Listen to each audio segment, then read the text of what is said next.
Welcome to the deep dive. Today, we're digging into a bunch of articles from June 9th, all circling around cryptocurrency, specifically Bitcoin, obviously.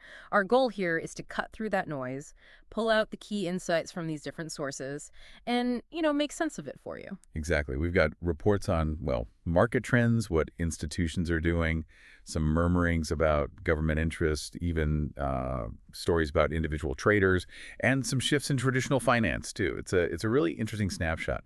A lot happening at once. Okay, so let's try and unpack this. One of the big things jumping out is Bitcoin's price climbing. But, and here's the interesting part, trade volumes are actually dropping. That split, price up, volume down. It often makes you wonder, right? Is the move really sustainable? Who's actually doing the buying? That's a great starting point because other news from the day gives us some clues. Like Michael Saylor, he seemed to be, teasing another MicroStrategy Bitcoin purchase, updating his tracker. So that points towards ongoing corporate buying. Big buys, potentially, which can move the price without needing that massive broad-based volume we sometimes see. Okay, so maybe it's quieter, bigger players. And speaking of big players, this is where it gets really fascinating. Government interest seems to be possibly expanding. There's a U.S. representative, Burchett, who's actually proposed a bill. Proposed a bill? For what? To set up a U.S. strategic Bitcoin reserve.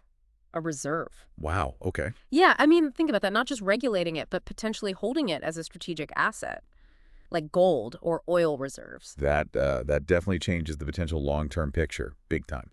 Supply, demand, global positioning raises huge questions. Huge. Now, moving down a level, kind of to the market mechanics, Right. what else did we see? Well, on the exchange side, MEXC launched a new launchpad feature focused on BTC. They're calling it a BTC trading month, so promoting activity there. Okay, drumming up interest. Right, and then there was this large whale movement. Someone moved just over 10,700 ETH. ETH, not Bitcoin. Yeah, ETH, worth nearly, $27 million. They moved it from Lido, the liquid staking platform in DeFi, to OKX, a big centralized exchange. So from a hodl and earn type place to somewhere you can sell or trade more easily? Potentially, yes. Yeah. It could signal they're getting ready to sell or maybe use it for other trading. It's a significant shift from just staking. Shows there's still serious money moving around, making decisions, Yeah. but it's not all massive institutions and whales. Exactly. The sources also mentioned an individual trader, someone named James, Yeah, I saw that. and he's apparently really struggling, even using like 40x leverage on Bitcoin, just keeps losing. Oof.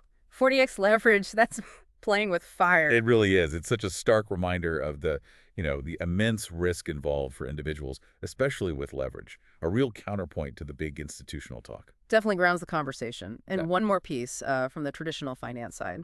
Right, NASDAQ. They filed an SEC Form 8K, which is, for major announcements.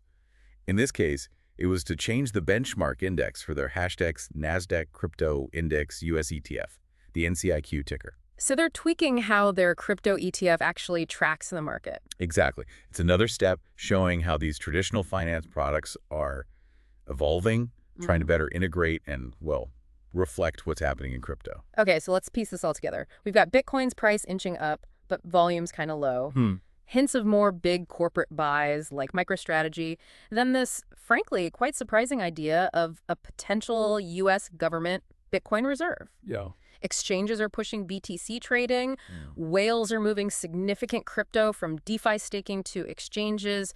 Individuals are finding it incredibly tough and risky. Right, like James's story. And traditional finance is refining its crypto products, like that NASDAQ ETF changing its index. It's a really mixed bag of signals. It absolutely is. And what really stands out is just how diverse the landscape is right now. Yeah. You've got everyone from, retail traders using high leverage to giant anonymous whales, major corporations, and maybe even governments starting to think strategically. All acting at the same time, potentially for very different reasons. Exactly. So this deep dive, looking across all these sources, it really drives home that, just watching the price ticker isn't enough. Not at all. You need to see the institutional moves, the infrastructure changes, the regulatory hints, even the individual struggles to get a feel for the whole complex picture. Which brings us to a final thought, something for you to consider.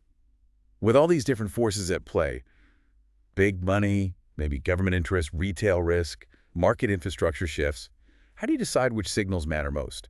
How do you weigh them up to understand where things really stand and where they might be heading.